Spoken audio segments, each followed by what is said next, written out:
నమస్కారం అందరికీ. ఈరోజు నేను అసంయుక్త హస్తాస్ చెప్పబోతున్నాను.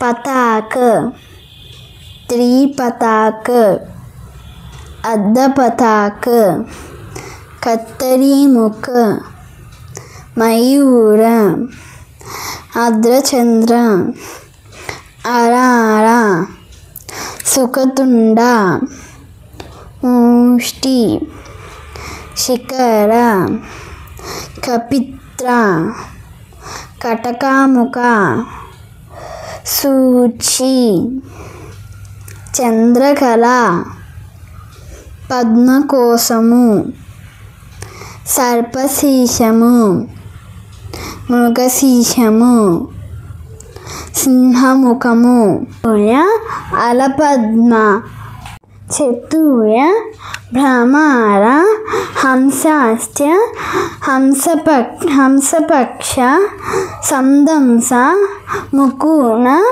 తామ్రచూర, త్రిశూలక. Thank you for watching. Please like, share and subscribe.